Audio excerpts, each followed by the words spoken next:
Glorificado seja o nome do Senhor, que nos trouxe a este lugar de adoração, a este momento em sua presença.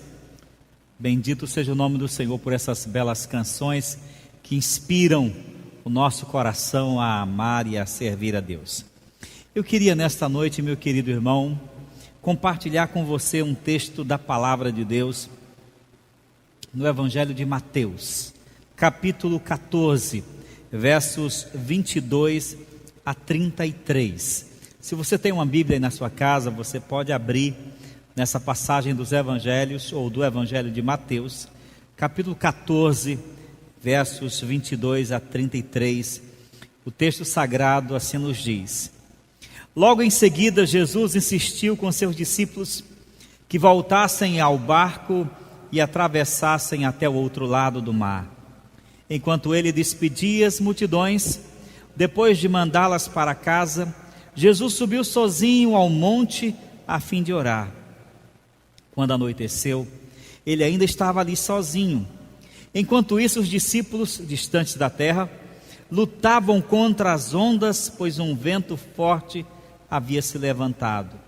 Por volta das 3 da madrugada, Jesus foi até eles caminhando sobre as águas. Quando os discípulos o viram caminhando sobre as águas, ficaram aterrorizados. É um fantasma, gritaram, cheios de medo. E imediatamente, porém, Jesus lhes disse: Não tenham medo, coragem, sou eu.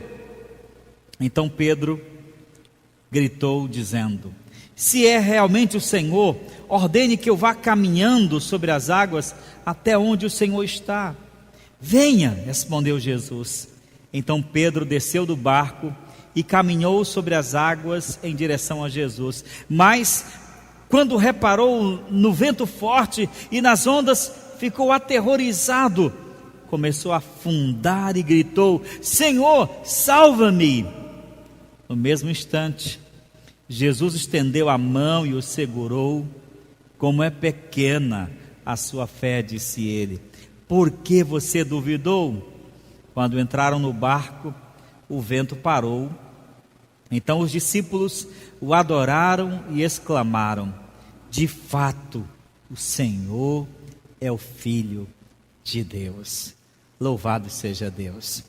Meu querido irmão, minha querida irmã, o Mar da Galileia sempre foi um palco, um cenário onde Jesus manifestou o seu poder e a sua glória. O Mar da Galileia testemunhou Jesus, por exemplo, fazer a chamada pesca maravilhosa. Quando os discípulos não haviam pegado nenhum peixe, Jesus deu a eles superabundância de peixes. O Mar da Galileia também viu por 2 vezes Jesus multiplicar os pães a multidões famintas à sua margem. O Mar da Galileia também testemunhou Jesus acalmar uma densa e violenta tempestade que se arremessara contra o barco dos discípulos. E aqui, no texto que nós lemos, mais uma vez ele testemunha não só um milagre, mas 3 milagres simultâneos. Parece que Mateus, ao nos narrar esse texto, ao nos narrar esse episódio na vida de Jesus e de seus discípulos, ele está querendo nos mostrar o conglomerado de milagres, de ações divinas na vida daquelas pessoas através da figura do Filho de Deus. O texto ocorre da seguinte maneira: Jesus estava à margem do Mar da Galileia e uma grande multidão se reuniu a ele. Ele então começou a ensiná-las, começou a curar os enfermos, começou a libertar os cativos.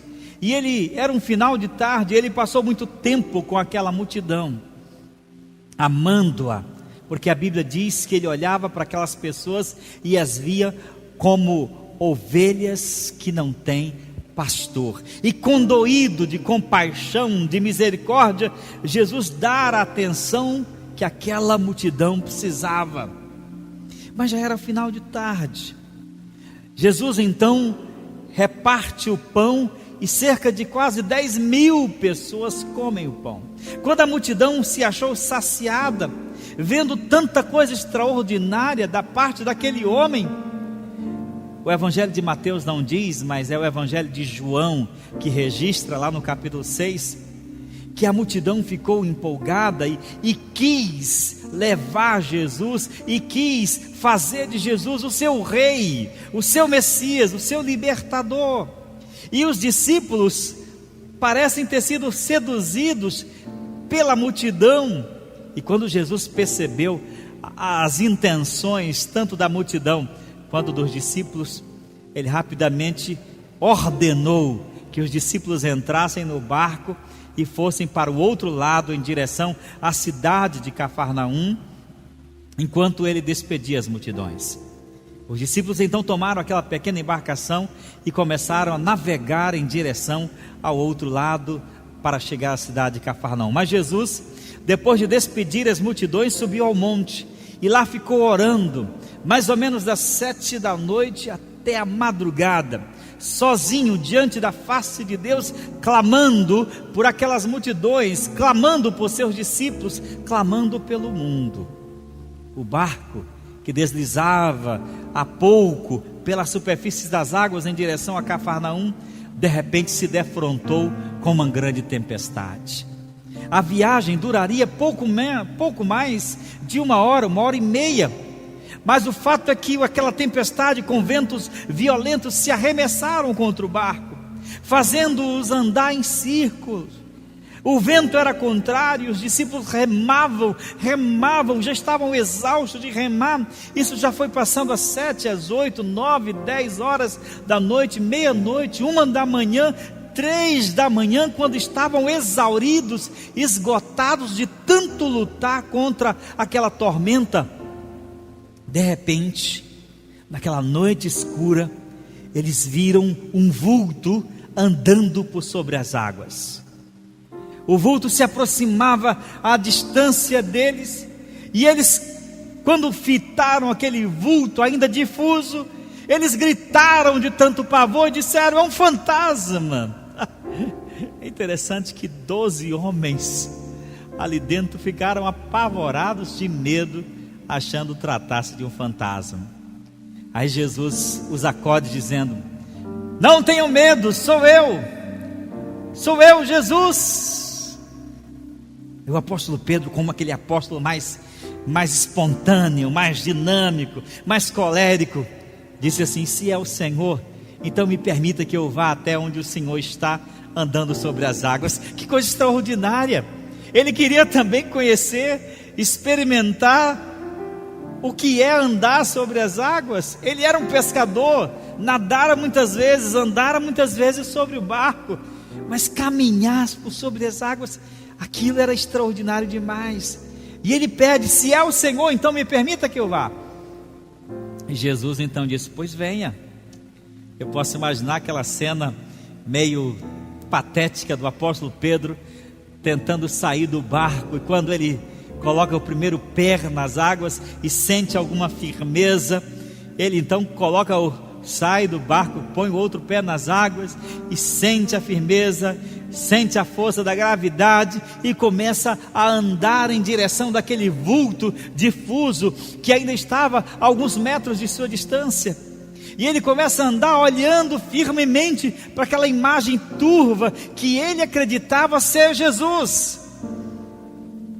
Mas a Bíblia diz, o texto diz, deixa claro que de repente aqueles ventos fortes e aquela água que se levantava sobre ele, cada vez mais o Pedro tentando se equilibrar sobre as águas em direção a Jesus, e de repente diz o texto que Pedro reparou para os ventos, que Pedro reparou nos ventos e na tempestade, e quando ele parou para contemplar aquela tempestade, a Bíblia diz que ele foi tomado de medo, ele foi tomado de desesperança e começou a afundar, e começou a gritar: Senhor, socorre-me, salva-me.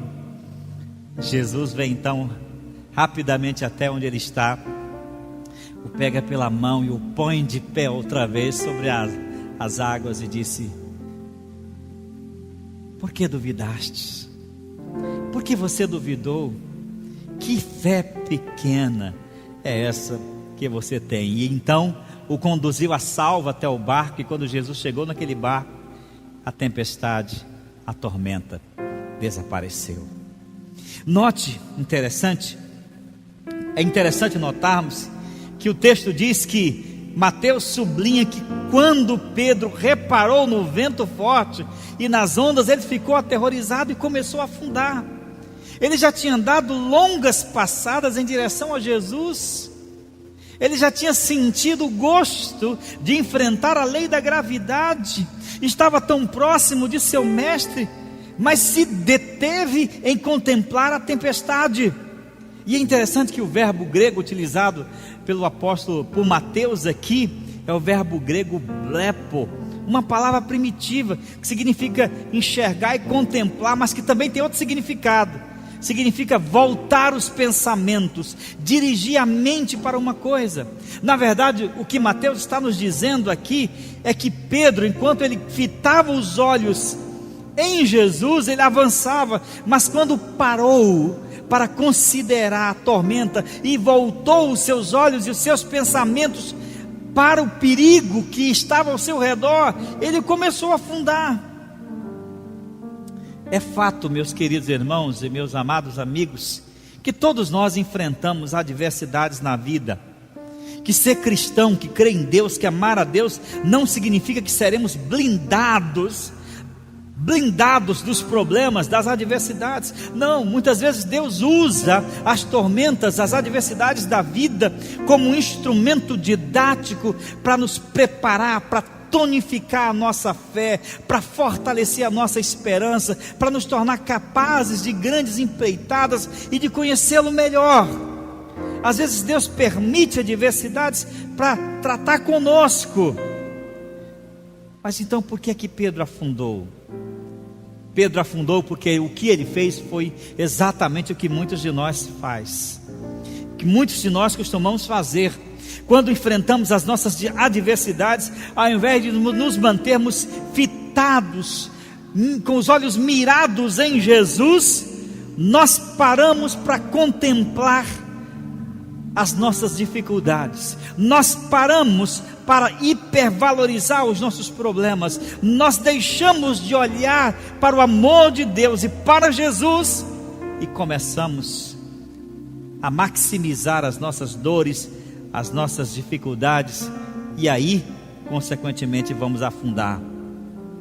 Quando Pedro reparou no vento forte e nas ondas, ficou aterrorizado. Esse é o princípio bíblico que Mateus parece querer nos ensinar, que Pedro teve que aprender a duras penas, e é a lição que Deus nos ensina nesta noite. Não importa, preste muita atenção, não importa qual seja a adversidade, ou o problema, ou a tormenta que você enfrenta hoje na sua vida, nunca, e eu digo nunca, tire os olhos de Jesus. E por quê, pastor? Porque, em primeiro lugar, quando nós tiramos os olhos de Jesus, nós somos atraídos para a dimensão dos nossos problemas. Repito, quando nós tiramos os olhos de Jesus, nós somos atraídos para a dimensão dos nossos problemas. Pedro, enquanto fitava o seu mestre, caminhava e avançava, mas no momento em que ele parou para contemplar as tormentas ao seu redor, ele não pôde mais avançar. Pedro pede para andar com Jesus, e Jesus lhe permite, e ele faz tudo certinho. Ele sai do barco, ele enfrenta seus temores, ele começa a andar com Jesus. Mas no momento em que a tempestade parece se avolumar e os ventos soprarem com mais força, exatamente na hora em que ele precisava fitar mais firmemente os seus olhos em Jesus, ele titubeia, e ele passa então a olhar para a tormenta. Eu não estou dizendo que nós devemos viver na vida ignorando os problemas que nós enfrentamos. Não é isso. Nós não resolvemos problemas ignorando a sua existência. Não, não é assim. Nós resolvemos problemas quando nós, sabendo de sua existência, não os tornamos o foco da nossa vida, porque o foco da nossa vida é a graça, é o amor de Deus revelado em Cristo por nós na cruz. Sim, a tormenta era feroz, o perigo era real, naufragar ali significava a morte, tudo aquilo ameaçava a segurança do apóstolo, e é normal que ele se sentisse inseguro, mas se tivesse continuado olhando para frente, meus irmãos, nesse tempo de pandemia, há tantas pessoas que estão com a vida interior totalmente arrasada. São pessoas que muitas vezes não conseguem mais dormir, não conseguem mais comer, não conseguem ter paz no coração. Muitas pessoas estão vivendo, chorando dia e noite, angustiadas, com medo de serem atingidos pela enfermidade, pelo Covid-19. Ao invés de confiar em Deus, elas ficam fitando, olhando, contemplando, mensurando os perigos ao nosso redor, ao seu redor. Quando a gente quando a gente tira os olhos de Jesus, nós somos atraídos para os nossos problemas. E nós temos a tendência de dimensioná-los, hiperdimensioná-los. Quando Deus prometeu a terra prometida aos judeus, e depois de tantos anos de espera, Deus resolveu cumprir. Moisés chegou com o seu povo no limiar da herança, e enviou os espias para verificar a terra. Eles voltaram e sabiam que aquela era a terra prometida, mas diz a Bíblia que eles infamaram a terra, e por falta de fé, por falta de vislumbrar as promessas de Deus, eles disseram assim: também ali vimos gigantes. Os filhos de Anak são descendentes de gigantes, e éramos aos nossos próprios olhos como gafanhotos, assim também como aos seus olhos. Quando eles viram que a terra era boa, mas eles tinham que lutar contra gigantes, eles se enxergavam como gafanhotos tão pequenos diante de uma raça tão grande. Havia gigantes na terra? Sim, havia. Mas o Deus dele era o Deus da nação era muito maior do que qualquer empecilho ou gigante humano. Mas eles superdimensionaram porque ficaram olhando para os problemas. É isso que acontece quando nós deixamos de mirar Jesus, de mirar o amor de Deus, de mirar a misericórdia de Deus, para ficarmos fitando as tormentas da nossa vida. Nós nos afligimos. Há uma velha e antiga frase, cheia de verdades, mas muito propícia aqui: não diga a Deus o tamanho do seu problema, diga ao seu problema o tamanho do seu Deus. Há muitas pessoas que precisam voltar os seus olhos para Jesus. Desliga um pouco a TV, para de ficar se atormentando com as notícias nas redes sociais. Para de ficar pensando que você vai adoecer, que seu familiar vai adoecer, que seus amigos vão adoecer, que você vai morrer. Para de ficar pensando nisso. Isso não quer dizer que você vai descuidar, não, pelo contrário. Fique em casa, proteja a sua família, faça o que você tem que fazer, faça a sua parte, mas não permita que o perigo que ronda a nossa vida, a sua vida, seja o centro da sua atenção, porque o alvo da vida, da minha vida e da sua vida é Jesus, para a glória de Deus. Deus está cuidando de você, Deus está cuidando de nós. Não é a ausência de problemas que nos traz paz, é o nosso alvo. Há um cântico antigo que cantávamos na igreja, que diz assim: esta paz que eu sinto em minha alma, não é porque tudo me vai bem. Esta paz que sinto em minha alma é porque eu oro ao meu Senhor, não olho as circunstâncias, não, eu olho o seu grande amor, não me guio por vista, alegre estou. É isso mesmo, mire a Jesus, porque se você perder Jesus de vista, você será atraído atraído para a dimensão dos seus problemas. Em segundo lugar, quando tiramos os olhos de Jesus, somos derrotados pela dúvida, pelo medo e pelo desespero. Essa é a tríade da derrota. Se alguém quer colher derrotas em sua caminhada, em sua vida, em sua caminhada cristã, basta ser assaltado pela dúvida, pelo medo e pelo desespero. O texto diz que na hora que Pedro tirou os olhos de Jesus, ele ficou aterrorizado. E Jesus lhe disse: por que você duvidou? Tirar os olhos de Jesus nos torna vulneráveis ao império da dúvida. A dúvida nem sempre é um inimigo da fé. Quando ela nos ajuda a questionar, a buscar respostas, para que a gente possa compreender e crer, ela é uma aliada da fé. Mas quando ela é utilizada para questionar o amor de Deus, a bondade de Deus, a misericórdia de Deus, torna-se um instrumento do diabo. O diabo a utilizou com Eva no jardim. Quando ele chega para Eva e diz: é assim que Deus disse, não comereis de toda árvore do jardim. Ele coloca dúvida na cabeça de Eva. Meus queridos irmãos, minhas queridas irmãs, a dúvida é certamente um instrumento diabólico que acompanha todos aqueles que galgaram derrotas em suas vidas. Um prisioneiro da dúvida é certamente alguém que está a ponto de tropeçar. E Pedro, quando ele ouve a voz de Jesus, não tenho medo, sou eu, ele começa a se perguntar: se é o Senhor, veja a dúvida, se é o Senhor.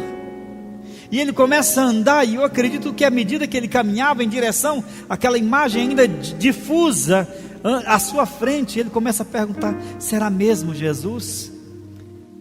Não seria um fantasma? Será que eu não me confundi? Às vezes nesse momento de tormentos e de problemas da nossa vida, a gente também começa a se encher de dúvidas: será que Deus se importa comigo? Será que Deus me ama? Será que Deus vai cuidar da minha casa? Será que Deus de fato está interessado na minha vida?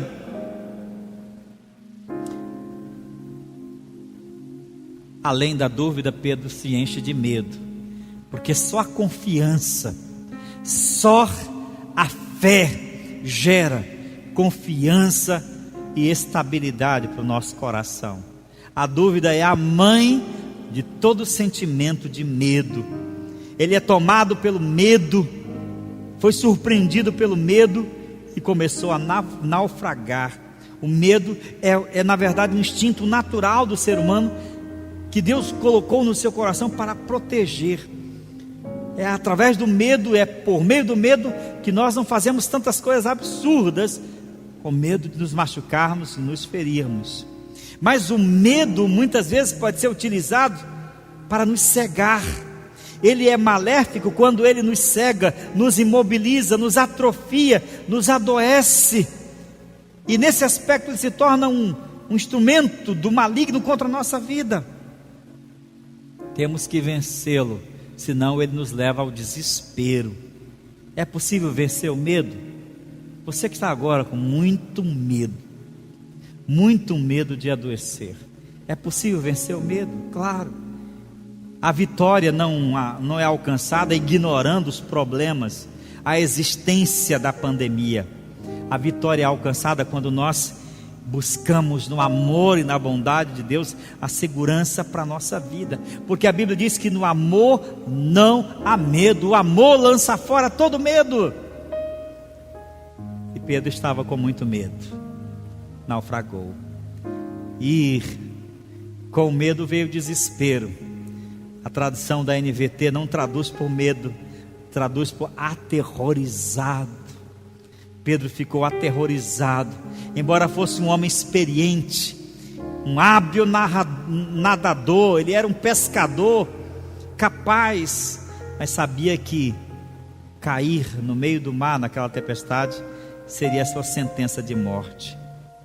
Por isso ele ficou tão aterrorizado. Quando nós tiramos os olhos de Jesus, nós nos tornamos prisioneiros do desespero. Portanto, olhe para mim, eu quero dizer para você: não tire os olhos de Jesus.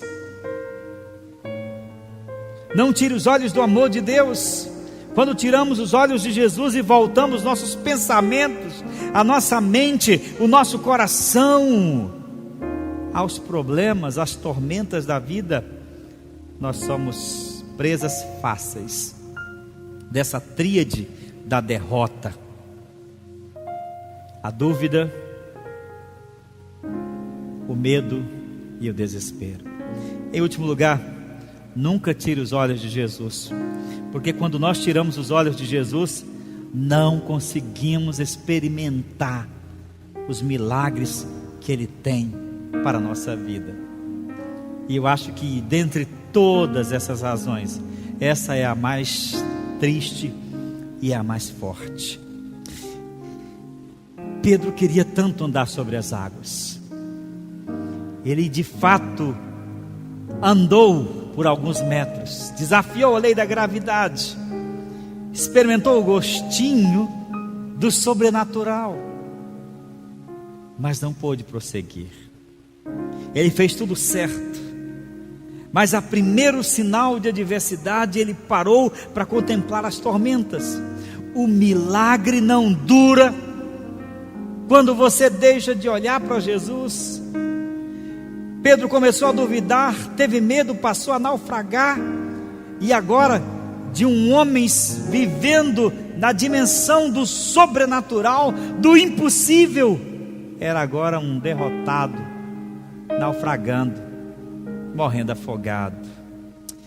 Quantas coisas nós deixamos de receber de Deus, quantas bênçãos não são possíveis que elas cheguem à nossa vida, porque nós não conseguimos manter os nossos olhos em Jesus. Imaginemos como teria sido se Pedro tivesse mirado o seu Salvador até o fim. Imaginemos se ele não tivesse duvidado.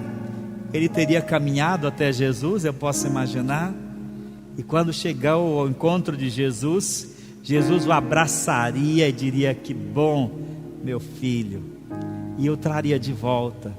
Mas Pedro ficou no meio do caminho. O maior fracasso não acontece quando nós caímos diante dos problemas e da adversidade da vida. O maior fracasso, meus irmãos, é quando nós não conseguimos receber tudo aquilo que Deus tem para nós, vitórias e bênçãos. O maior fracasso acontece quando nós deixamos de receber aquilo que Deus tem preparado para nós, porque não conseguimos manter os olhos de Jesus. Há muitas pessoas que começam bem, como Pedro, mas não conseguem ir muito longe, elas desistem. Meu querido, eu quero dizer para você nesta noite: pare de se abater, pare de se angustiar, fite os seus olhos em Jesus, no amor de Deus revelado na cruz. Mas se você sucumbir, se eu e vocês sucumbirmos, nós podemos gritar, nós podemos clamar, nós podemos chamar, e é isso que é extraordinário. Jesus não abandonou o seu frágil discípulo no meio do mar, e quando ele grita: Senhor, socorro, salva-me, Jesus vai lá cheio de terna misericórdia e o pega pela mão e põe de novo de pé. Isso é que é extraordinário. O amor e a misericórdia de Deus, ela nos coloca de pé quando caímos. Pedro é apenas uma figura da minha pessoa e da sua pessoa. Pedro sou eu, Pedro é você, assim somos nós, tão falhos, tão frágeis, tão fracos. Uma vez que vimos e testemunhamos e experimentamos coisas grandes de Deus, às vezes sucumbimos diante de coisas muito menores, como Elias, o profeta, que depois de lutar com os profetas de Baal e fazer descer fogo do céu perante a oferta que preparara para o Senhor, depois fugiu com medo da ameaça de uma rainha cruel. Jesus estende sua mão e diz: por que você duvidou, homem de pequena fé? Quando nós cairmos, nós não temos da parte de Deus censura, julgamento e condenação. Temos um Pai de amor que nos sustenta, que nos toma pela mão e nos levanta. Por quê? Porque seu amor é grande, como diz o apóstolo Paulo, o amor de Cristo nos constrange. Quando estivermos aflitos em nossas adversidades, quando as tempestades mostrarem para nós, as tormentas mostrarem para nós a cara feia, carrancuda do mal à nossa volta, podemos clamar. E como diz a Bíblia, todo aquele que invocar o nome do Senhor será salvo. Eu quero já concluir dizendo que há muitas pessoas que estão atormentadas hoje pelo medo, pelo desespero, pela dúvida, pela ansiedade. Muitos estão vivendo uma espécie de masmorra de dor e sofrimento interior, porque estão fitando seus problemas, porque estão mirando como alvo de suas vidas esse momento de dor, de medo, de angústia que é a pandemia. Eu quero convidar você. A palavra de Deus é um convite, é uma exortação para mim e para você. Tirarmos os olhos das nossas tempestades e os fitarmos na pessoa de Jesus, no amor de Deus revelado na cruz do Calvário. Não mire seus problemas e nem seus medos. Não maximize suas lutas e suas adversidades. Clame a Jesus. Põe os seus olhos no autor e consumador da nossa fé. Em Hebreus 12:2 diz assim: mantenhamos o olhar firme em Jesus. A quem é que você está olhando, meu irmão? Para quem é que você está fitando sua visão nessa noite? Talvez você que está angustiado, ansioso, oprimido, esteja fitando os seus problemas. A palavra de Deus hoje é um encorajamento para mim e para você a mantermos os olhos em Jesus, e enquanto mirarmos o amor de Deus na nossa vida, jamais tropeçaremos. Eu quero orar por você. Eu quero orar pela sua vida e pedir que o Espírito Santo inculque cada uma dessas palavras simples e singelas no seu coração. Vamos orar? Deus de infinita graça, em nome de Jesus, teu Filho amado, nosso Senhor, eu oro nesse momento em favor de todas as pessoas que estão enfrentando todo tipo de adversidades. Eu oro por aquelas pessoas que estão se sentindo oprimidas, angustiadas, aflitas. Eu oro pedindo que o Senhor as encoraje, as cure, as restaure, as liberte. Eu oro pelo teu povo, Senhor, para que o teu povo jamais tire os olhos de Jesus, mas que o mire cada dia mais. O seu amor, fite o seu amor revelado naquela cruz por nós. Assim eu peço, ó Deus, em nome de Jesus.